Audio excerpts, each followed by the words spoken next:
오늘 본문의 말씀을 보면 잔치집에 포도주가 떨어졌습니다. 포도주가 떨어졌다는 말은 이미 잔치가 끝났다는 얘기입니다. 이스라엘의 팔레스타인 지역에서는 포도주는 마지막까지 남겨 있어야 되고 모든 사람의 흥을 돋구는 그러한 아주 귀한 잔치에서는 없어서는 안 될 음료이죠. 그래서 이제 잔치집에 지금 포도주가 떨어졌다는 것은 잔치를 끝내겠다라는 의미이기도 합니다. 근데 문제는 그곳에 예수님이 계셨음에도 불구하고 이제 포도주가 떨어진 게 더 큰 문제였던 것 같아요. 그리고 그 떨어진 포도주 잔치가 끝난 듯한 그 잔치집이 다시 재차 이전에 크게 수모를 당하면서 잔치가 끝나버릴 뻔했던 그 잔치가 더 좋은 포도주가 마지막까지 있었던 집이라고 소문나게 되는 아름다운 소문나는 집이 되게 되었어요. 이런 맥락에서 보면 우리 인생 모두는요, 누구라고 할 수 없이 다들 어느 부분에서는 회복이 필요하고 이전보다 더 값 있는 인생이라고 평가받는 그런 인생이 되기를 기대합니다. 그래서 내 남은 날이 이전 살아온 날보다 더 큰 기쁨이 있으면 좋겠다. 앞으로 일이 더 소망된 일이 있으면 좋겠다라고 하는 것이 우리의 모두의 마음이 아닌가 싶습니다.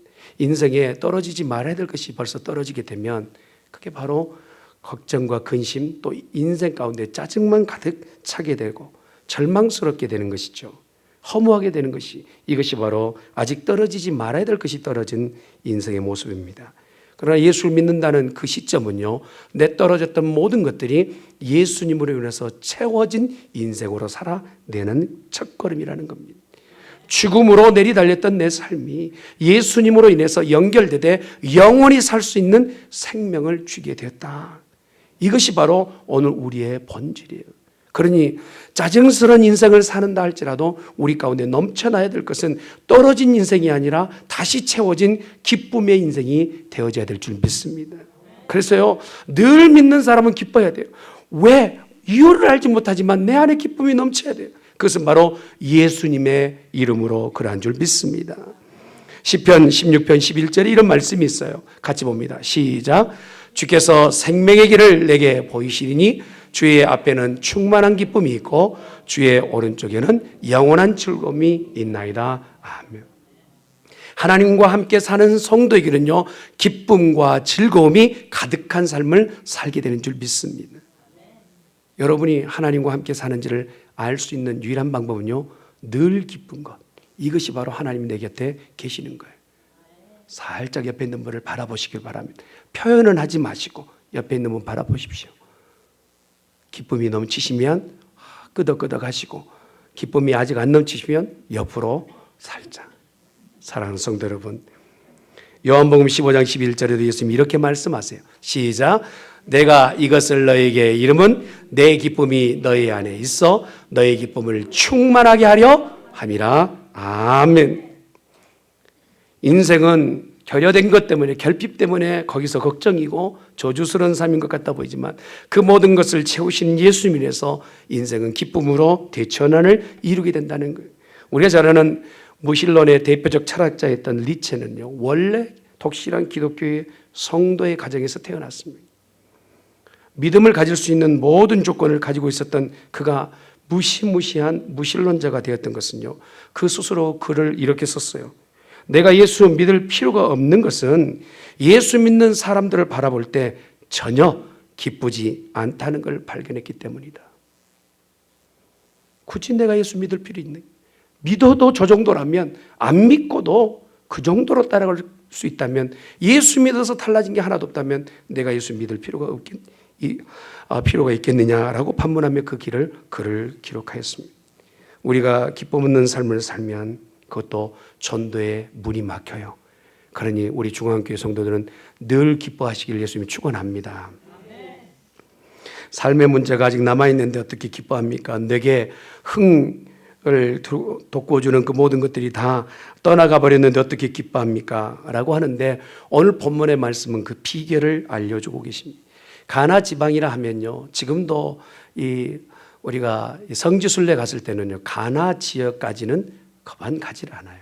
작은 동네고 볼품없는 동네고 뭐 인구도 굳이 많이 살지 않는 그런 동네, 작은 촌 동네가 바로 가나 땅입니다. 근데 그곳에 잔치가 열렸는데 모든 사람이 큰 기쁨을 주는 혼인잔치예요. 보통 이 이스라엘 지역의 팔레스타인 지역의 혼인잔치를 일주일을 계속 잔치를 벌이는데 고작 사흘이 지났는데 그곳에 있었던 잔치에 꼭 필요한 포도주가 떨어진 겁니다.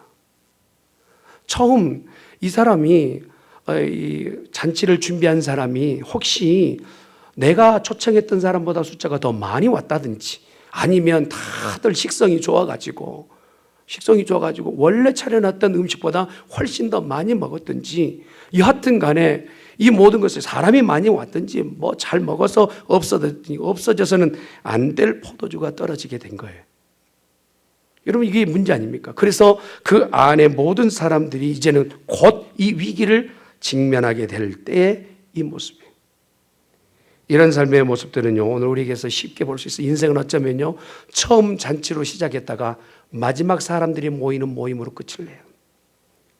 아이가 태어났을 때요 태어나서 기뻐서 잔치를 벌이고 100일 지났다고 해서 100일 잔치를 하고 돌 따고 다시 되돌아왔다 해서 돌 잔치를 하고 회갑이 되면 회갑잔치, 요즘 회갑도 잔치를 안 하더라고요.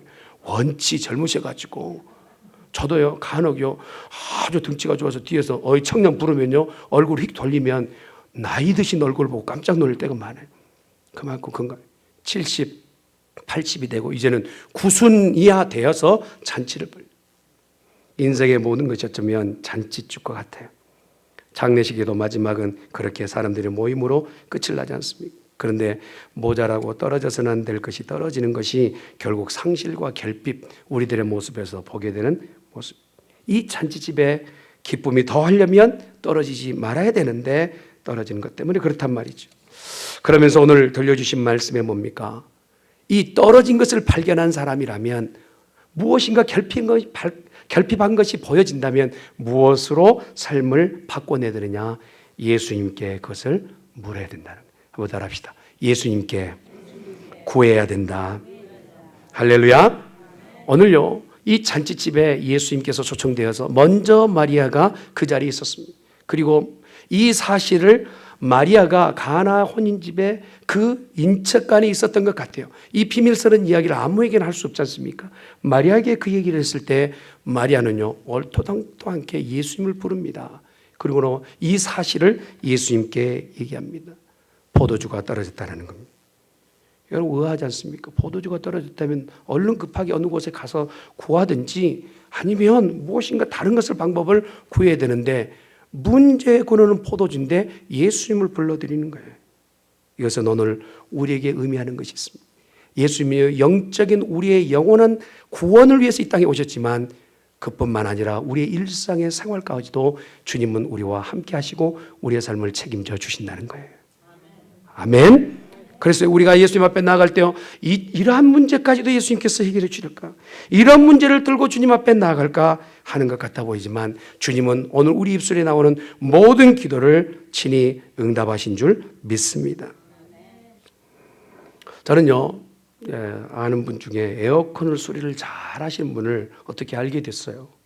이 에어컨 수리를 잘 하신 분이 가는 곳곳마다 다른 기술자가 고치지도 못하는 그 에어컨을 수리를 다 하는 거예요. 참 독특해요. 그래서 아니 어디서 이런 걸 다 배우십니까? 어떻게 배우셨습니까? 라고 물었어요. 그랬더니 그분이 이런 얘기를 하더라고요. 제가요 전화를 딱 받고 그 이제 사고 난 에어컨이 고장난 곳에 달려가는 동안 기도합니다. 가자마자 발견할 수 있도록 문제를 발견할 수 있도록 도와주십시오. 그리고 발견했을 때 가장 쉽게 고칠 수 있는 방법을 주십시오. 그리고 비용이 가장 안 들게끔 고칠 수 있도록 은혜를 주십시오. 처음부터 마무리까지 기도한다는 거예요. 그런데 놀라운 것은요 가면 문제가 보인다는 거예요. 그리고 어떻게 그것을 해결해야 될지 보여주신다는 거예요. 그리고 나서 다 해결하고 나서 그 비용 들었던 것을 가격을 말하면 소비자가 깜짝 놀란다는 거예요. 전에 왔던 기술자와 가격의 차이가 너무 많기 때문에. 제가 여러분이 묻겠습니다. 전에 와서 고치도 못하고 출장비만 받아간 기술자를 다시 부르겠습니까? 아니면 정말 생각지도 못하게 짧은 시간에 다 고치고 가격이 저렴한 기술자를 부르겠습니까? 질문이 하도 어려워서 다시 부르고 다시 부르더라는 거예요. 그러면서 이런 얘기를 해요. 진짜 기술자는 하나님이십니다. 사랑하는 성도 여러분, 내 인생에 많은 노하우를 가지고 경험이 있다 한다 할지라도 진정한 내 인생의 해결자는 여호와 하나님이신 줄 믿습니다. 잔치집에서 포도주가 떨어졌다면 오늘 그 문제를 예수님 앞에 굳이 말할 필요가 있어요. 포도주를 사러 갔다 오든지 아니면 분주하게 애쓰든지 해야 되잖아요. 그러나 그 문제를 해결하실 수 있는 분이 예수님이라고 오늘 마리아는 신뢰하는 거예요. 사랑하는 성도 여러분, 오늘 저와 여러분에게 예수님은 어떤 분이십니까? 이 자질구레한 모든 문제까지도 예수님이 해결하실 수 있는 능력자이십니까? 아니면 예수님은 정말 무능하시고 아무것도 할 수 없는 그런 예수님이십니까? 저는 이곳에 모여 믿는 우리들의 신앙이 예수님을 만사를 모두 해결하실 수 있는 주님으로 믿으실 수 있기를 예수님의 이름으로 축원합니다. 저도 그런 말을 듣고 나서 어느 때요, 회사 이제 그분 얘기를 듣고 나서 모든 일을 할 때 그렇게 해요. 저도 집에서 이렇게 뭐 뚝딱뚝딱 무슨 일을 고치지 않겠어요. 그러면 뚝딱뚝딱 고칠 때 하나님 앞에 기도해요. 하나님, 저 기술자 아닌 줄 아시죠? 그리고 이 시간 정말 아이들이 보고 있는데 제가 일을 시작합니다. 체면은 살려주십시오 하고 시작을 해요. 하나님 참 놀랍게요, 지혜를 주시고 발견하게 하세요. 우리 주님은 그런 분이신 줄 믿습니다. 여러분, 페루 선원들이 아마존강을 향하고 있을 때요, 거대한 스페인 배 한 척이 강에 떠 있어요.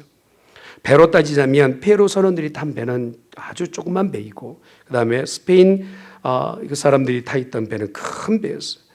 그래서 하도 기괴하고 큰 배에서 뚝딱거리고 사람 인기척을 보았더니 아무도 사람 인기척을 하지 않는 거예요. 그래서 그 배에 올라봤어요. 근데 타 있는 모든 사람들이 그곳에서요, 다들 너무 목이 말라서 입술은 까맣게 타고 사경을 헤매고 있는 장면을 이 페루 사람들이 본 겁니다. 아니, 무슨 병이 있습니까? 무슨 일입니까? 라고 했더니 이 사람들이 이렇게 얘기하는 거예요. 우리가요, 마실 물이 없어서 이렇게 목 타서 목 말라서 죽어가고 있습니다 라고 얘기하는 거예요. 아니, 밑에는 지금 아마존 강인데, 그래서 그곳에 있는 페루 사람들이 이렇게 두레박을 내려가지고 물을 떠가지고 그 사람들 입에 다 목을 죽였어요. 그 즉시로 말랐던 입술이 다 생기를 돋고 일어나게 된 거예요. 그들은요, 이제껏 바다를 항해하다가 아마존까지 올라와서 여기가 바다인 줄만 한 거예요.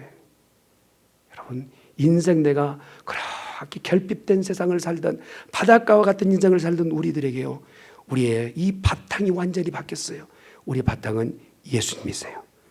할렐루야. 우리가 도움을 청하며 두레박을 내리기만 한다면 우리의 결핍의 모든 것을 채우시는 여호와 하나님이신 줄 믿습니다. 성경에 오늘 말씀이 그래요. 우리 각자에게 이렇게 말씀하십니다. 야고보서 1장 5절의 말씀을 이렇게 말씀하십니다. 시작. 누구든지 지혜가 부족하거든 모든 사람에게 후히 주시고 꾸짖지 아니하시는 하나님께 구하라. 그리하면 주시리라. 아멘. 저는 신방 갈 때 가장 난처합니다. 제 마음 같으면 병들어 누워있는 사람을 어떻게 해서는 일으켜 세우고 싶어요. 그러나 내게는 능력이 없어서 그럴 때 정말 나 스스로가 아무것도 아닌 것을 그렇게 절감할 때가 많아요. 그런데 그 절감으로 끝나는 것이 아니라 그 다음 과정이 있어요. 저게 나는 아무것도 할 수 없지만 내 안에 계신 하나님은 능력 있는 분이세요. 그래서 기도합니다. 주여, 이 시간에 이 병든 자를 치료하여 주시옵소서. 아멘. 오늘 분명히 약속하지 않습니까? 너희 중에 누구든지 지혜가 부족하거든 모든 사람에게 후히 주시고 꾸짖지 아니하시는 하나님께 구하라. 그러면 너희에게 주시리라. 왜 하나님이 이런 약속을 주십니까? 야고보서 1장 16절에서 17절 말씀을 봅니다. 시작. 내 사랑하는 형제들아, 속지 말라. 온갖 좋은 은사와 온전한 선물이 다 위로부터 빛들의 아버지께로부터 내려오나니 그는 변함도 없으시고 회전하는 그림자도 없으시니라. 아멘. 우리 하나님은 우리에게 좋은 것 주시는 하나님이신 줄 믿습니다. 우리 가정과 우리 교회, 나 개인에게 어떤 문제가 발생한다면 그때 우리가 그렇게 다급해할 것만 아니라 주님의 이름을 부르는 성도가 되기를 예수님의 이름으로 축원합니다. 가나의 가정은 주님으로 인해서 참 기쁨으로 완전히 바뀌게 되었어요. 그리고 사람들의 칭찬을 받게 되겠어요. 사실 팔레스타인 지역에서요, 잔치를 벌여놓고 그 중간에 포도주가 떨어지면 고소의 대상이 된답니다. 법정에 서야 돼요. 그런 어떤 수모스러운 일을 보기도 전에 주님께서 그 가정의 기쁨의 소식, 더 좋은 소문나는 가정으로 바꿔주셨다면 우리의 인생도 그렇게 될 줄 믿습니다. 가장 근본적인 게 뭡니까? 오늘 이곳에 우리 모두는 내 마음의 주인으로 예수님을 모셔야 될 줄 믿습니다. 내 가정의 호주로 예수님을 모셔야 될 줄 믿습니다. 그래서 저는 어느 곳에서 읽었던 글귀를 참 좋아해요. 한번 따라 했으면 좋겠는데요. 그리스도는 이 집의 주인이시요, 식사 때마다 보이지 않는 손님이시요, 모든 대화에 말 없는 듣는 이시로다. 아멘. 믿음으로 고백하는 거예요. 주님은 이곳에 와 계시는 분, 그렇게 모셔드릴 때 내 결핍은 벗겨질 줄 믿습니다. 또한 우리 오늘 본문을 통해서 보게 되면 결핍의 과정이 분명히 있지만, 그러나 예수님 입에서 나오는 말씀은 뭡니까? 요한복음 2장 4절의 말씀을 보세요. 같이 봅니다. 시작. 예수께서 이르시되 여자여 나와 무슨 상관이 있나이까? 내 때가 아직 이르지 아니하였나이다. 주님은 역사하실 때에 당신의 때를 기억하신다는 거예요. 우리는요, 우리가 조급하는 것 때문에 예수님 앞에 어느 부분에서는 정말 보채듯이 얘기할 때 있어요. 그러나 주님은 주님의 때가 있어요. 한번 따라합시다. 다 때가 있다. 여러분, 보통 건강한 자녀는 몇 달 만에 엄마 뱃속에서 나옵니까? 거의 10달이죠. 10달. 여러분, 식물을 심겨놔도 열매를 맺기까지는요, 때가 있어요. 시간이 필요해요. 예수님께서도 오늘 분명히 포도주를 바꾸실 때 아직 내 때가 되지 않았음을 말씀하고 계십니다. 주님이 오늘 우리 가정의 삶의 주인이 되실 때 주님을 우리가 이끄는 것이 아니라 주님을 뒤따라가는, 주님의 때를 따라가는 복된 성도가 되어져야 될 줄 믿습니다. 거기다가 오늘 읽었던 말씀 가운데 보면요, 이미 준비된 항아리, 그 항아리가 바로 결례를 따라 손을 씻고 발을 씻는 항아리였어요. 근데 그 항아리조차도 물이 가득 차지 않았던 것을 볼 수 있어요. 항아리에다 물을 채우라 한 것 보면 이것을 가득 채우지 않는, 결례라는 것은요, 당시에 이스라엘 백성이 예배와 같은 거예요. 그 형식적이지만 그러나 그 형식 안에서도 하나님께서 그 규례를 주셨단 말이에요. 근데 그것마저도 이 주인에게서는 그대로 되어지지 않는, 아마 어디에다 마음을 뺏겼는지, 어디에다 그것에 더 분주했는지 그 결례를 다 지키지 못하는 상황이 된 거예요. 믿는 사람이 굉장히 중요한 건 뭐냐면 급한 일을 찾아 하다 보니까 중요한 일을 하지 못할 때가 있어요. 성도에게서 가장 큰 거, 가장 중요한 것은 무엇이냐? 예배입니다. 할렐루야. 내 인생에 그 문제가 생겼으면 그 문제를 풀기 위해서 그냥 아웅다툼할 것이 아니라 먼저는 예배하는 자리에 나와야 될 줄 믿습니다. 결례를 지키라 말했을 때 그에게 그 결례가 다 물동이에 물이 채워졌을 때 기적이 변화했던 것처럼, 출애굽기 4장에 보면요, 하나님께서 아주 이 모세에게 한 것 중에서 우리가 이해할 수 없는 한 행위를 하세요. 그 뭐냐면 모세에게 갑자기 부르시고 나서 애굽에 가던 중에 모세를 죽이려 하십니다. 그 일에 대해서는 우리가 다 이해할 수 없는 것 같아 보이지만 하나님께서는 모세에게 자녀뿐만 아니라 할례를 받기를 원하셨어요. 순종하여 무슨 일을 하는 것도 중요하지만 먼저 중요한 것은 하나님 앞에 예배입니다. 봉사자들도 마찬가지요, 헌신자들도 마찬가지, 열심히 일하는 것도 중요해요. 그것보다 먼저 될 것은 예배가 되어야 될 줄 믿습니다. 예배가 회복되면 그 인생은 회복되는 거예요. 할렐루야. 한번 따라합시다. 내 인생을 예배에 목숨을 걸라. 할렐루야. 인생에 목숨을 거는 예배. 그럴 때 하나님께서는 오늘 기적 같은 일을 보여주실 줄 믿습니다. 기적은 어떤 사람에게 일어날 것인가? 밑바닥을 본 인생이 기적을 보게 되는 거예요. 여러분, 만약에요, 잔치 마지막 날까지 포도주의 마지막에 찰랑찰랑 조금이라도 남아있다면요, 그곳에 있었던 많은 사람들, 예수님이 준비하셨던 새 포도주를 맛볼 수 없을 거예요. 그런데 바닥이 보였어요. 다 떨어졌어요. 그 떨어진 다음에 예수님께서 만들어 놓으셨던 새 포도주를 맛보게 된 겁니다. 인생은요, 어느 때 기적을 보느냐? 나는 할 수 없어요. 하나님이 해 주셔야 됩니다. 인생의 밑자락까지 가본 사람, 그리고 내 마음에 항상 가난한 사람만이 기적을 보게 될 줄 믿습니다. 전도를 해보면요, 가장 힘든 사람은 어떠냐면 어느 정도 교회 생활했던 사람이 삔질삔질 교회 안 나온 사람 전도하기가 정말 어렵습니다. 다 안다는 거예요. 다 안다는 거예요. 다 해봤다라는 거예요. 그래서요, 50% 정도 믿었던 사람이 전도된다는 건 정말 어렵습니다. 이와 마찬가지예요. 여러분, 정말 허물어져가는 그 아주 옛날 집을 고치는 것이 더 편해요? 새로 집을 짓는 것이 더 편해요? 새로 짓는 게 편해요. 그런데 오늘 우리 각자가 그렇단 말입니다. 하나님 앞에서 어떤 분은 80대 20을 먹기도 하고, 어떤 사람은 50대 50을 먹기도 하고, 어느 사람은 10대 90을 먹기도 하고, 어느 편이든지 간에 하나님의 편이 전부가 아니고 내 인생의 편에 조금이라도 기댈 것이 있다면 그 인생은 기적을 볼 수 없단 말입니다. 그래서 오늘 우리가 고백하기를 뭐라 합니까? 나 전체는 주님 앞에 드려야 될, 나는 아무것도 없는 존재요, 하나님의 주인이십니다. 고백하는 성도가 되어져야 될 줄 믿습니다. 그럴 때요, 내 빈 푸대 가운데 나를 바꿔서라도 주의 새 포도주를 우리 가운데 공급해 주신다는 거예요.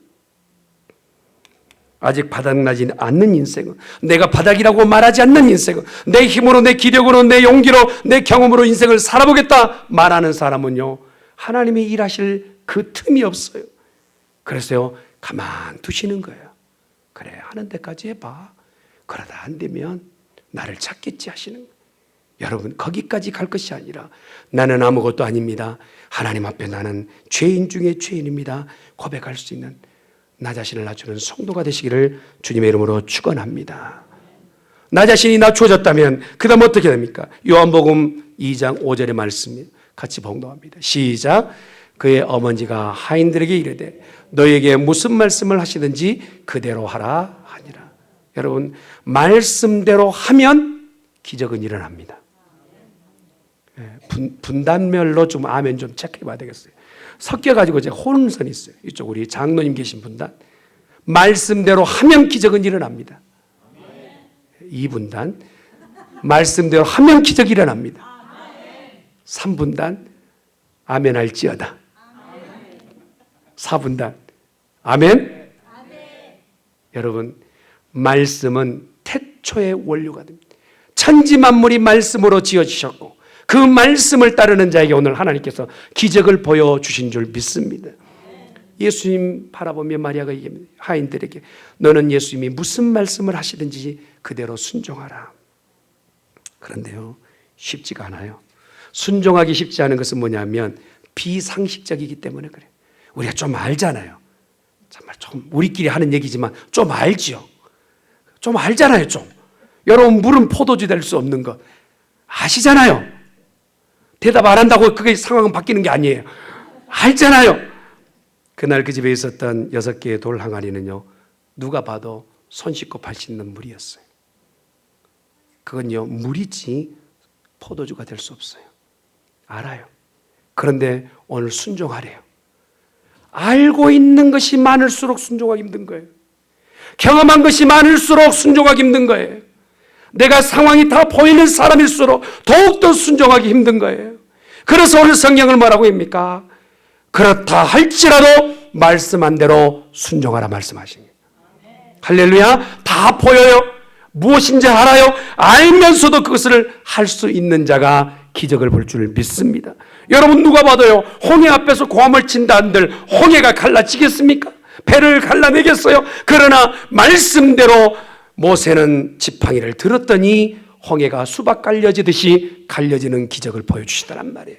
오늘 우리에게 하나님은 말씀하세요. 삶과 생활 가운데 기적을 보기를 원한다면 말씀대로 순종하라 하십니다. 왜 우리가 순종하기 어렵습니까? 비과학적이기 때문에. 우리가요, 이 물의 원소에 대해서 알아요. 분자 그 구조에 대해서.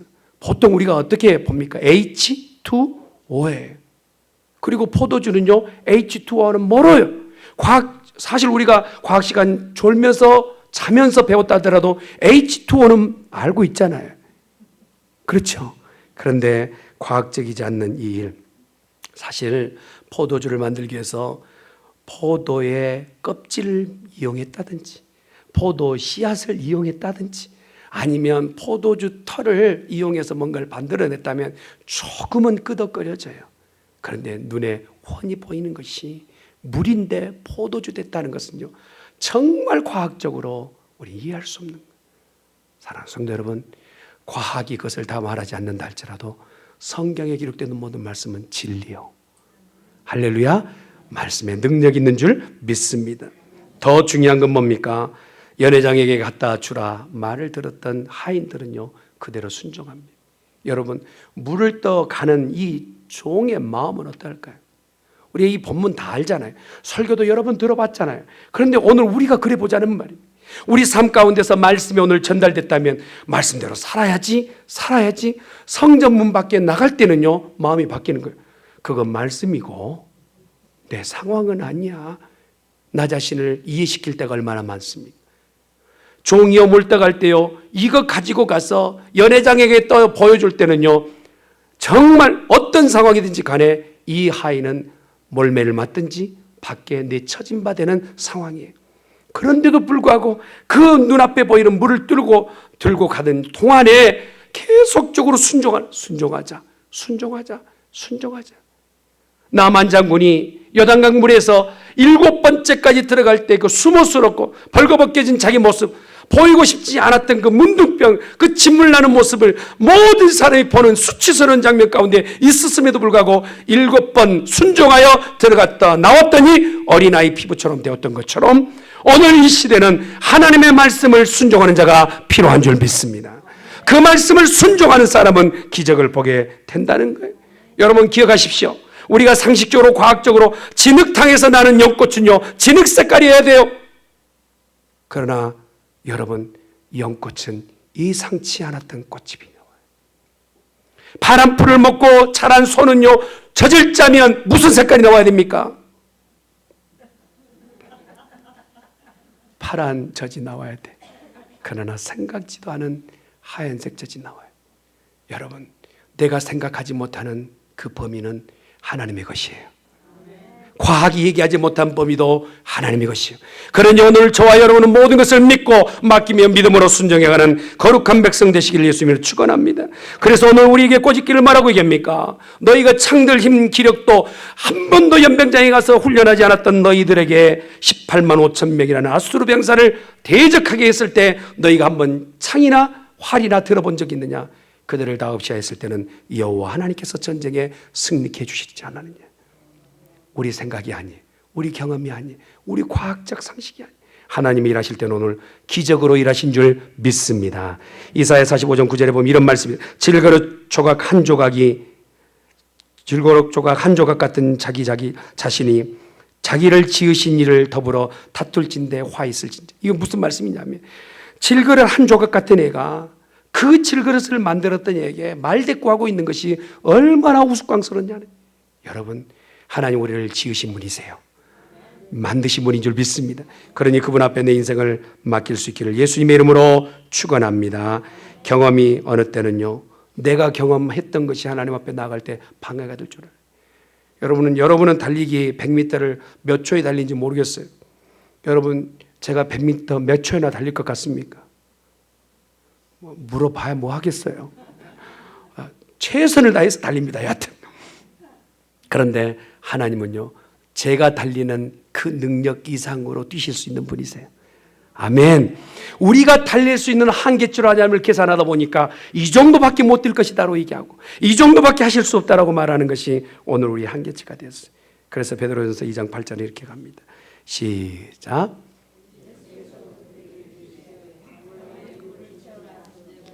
아기까지 채우니 이제는 떠서. 네. 베드로전서 2장 8절 시작. 또한 부딪히는 돌과 걸려 넘어지게 하는 바위가 되었다 하였느니라. 그들이 말씀을 순종하지 아니함으로 넘어지나니 이는 그들을 이렇게 정하신 것. 말씀을 듣지 않고 순종치 않는 사람은 넘어지게 돼요. 그러나 말씀을 듣는 자는 하나님께서 영화로운 자리에 일으켜 세워주실 줄 믿습니다. 돌 6개의 항아리 가운데 가득 채웠던 그 항아리의 결례를 다 행하고 그걸 떠다 주라 하였을 때 기적이 일어났던 것처럼 말씀대로 순종하여 나의 결핍이 채워지는 은혜를 경험할 수 있기를 예수님의 이름으로 축원합니다. 아멘.